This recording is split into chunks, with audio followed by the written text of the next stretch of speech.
Hi everyone! Kumusta po tayong lahat? At datayo man dito italtalunin nga agbanbantay dito itarangan tayo nga tiyo.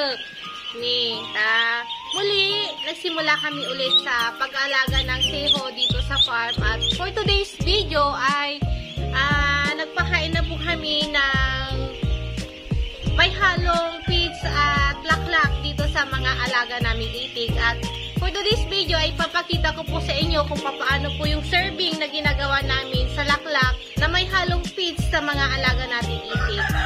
At shoutout ka pala kay Sir Pobring Driver na nanonood dito sa vlog natin mula pa noong nasa Saudi po siya as OFW. At ngayon ay for good na po siya dito sa Pilipinas na nagagalak at natutuwa ako dahil finally, kung dati ay viewers lang po natin sa ganitong business, ngayon po ay nag-umpisa na rin po siya sa pag-aalaga ng itik at nag-umpisa daw po siya ng 500 heads.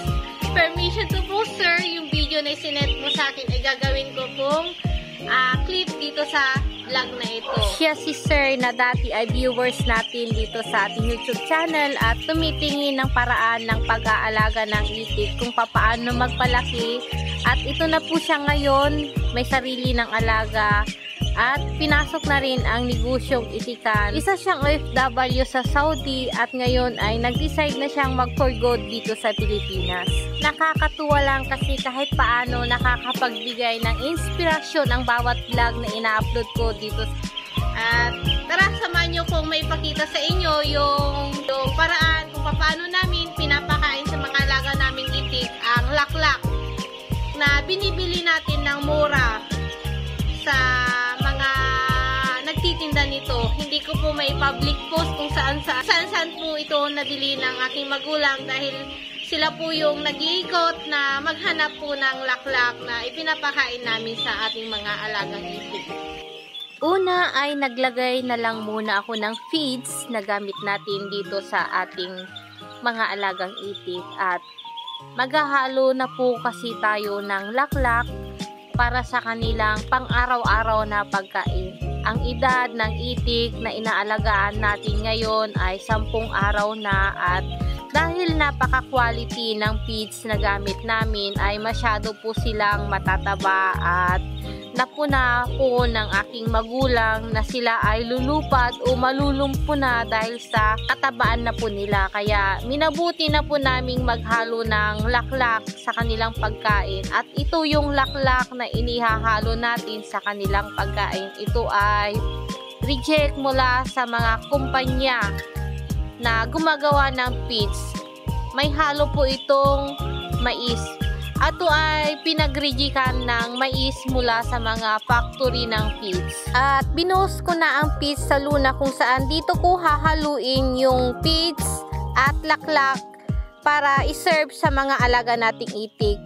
Naglagay na rin ako ng tubig sa batya kasi ang laklak ay maalikabok at marami pong lumilipad. Katulad niyan, pero lahat po yan ay kinakain ng itik. Ang laklak ay mais tsaka balakubak ng mais. At kung isi-serve natin ito ay pwede nating isilid sa sako at ibabad ng 2 o kaya 3 oras.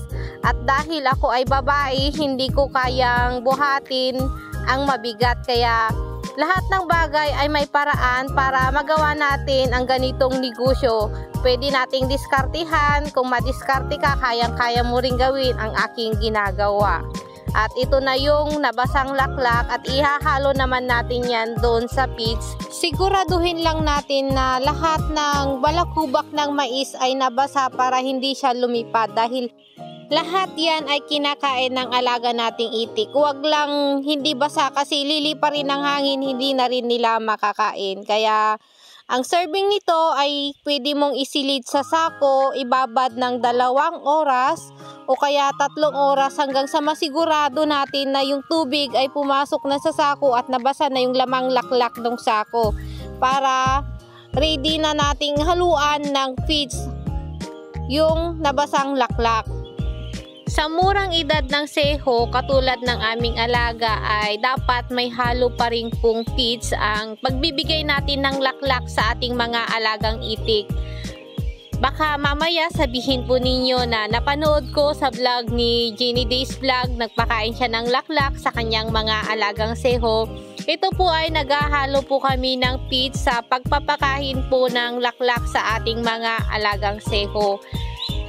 Pwede nating iserve ang laklak sa ating mga alagang itik na wala ng halong feeds kapag ang itik na alaga natin ay may edad na po siya, katulad ng 3 buwan, 2 buwang mahigit, para mai-survive natin ang kanilang buhay. Dahil itong laklak na ito na tinatawag natin ay mais ito at balakubak ng mais. So ang alaga natin ay mabubuhay. Pero may mga laklak na wala pong halong mais. Kaya tignan po ninyo yung mga laklak na bibilhin ninyo. Siguraduhin po ninyo na ito ay may halong mais para mabuhay ang ating mga alagang itik. Sa panahon na mahirap ang pastulan at mahirap humag-survey, ay ito ang pantawid buhay ng mga alaga nating itik. Naway makatulong sa inyo, pero hanap na lang po kayo kung saan kayo makakabili nito, dahil mahirap din pong maghanap ng laklak kung saan mabibili o makakabili nito, dahil wala po ito sa market.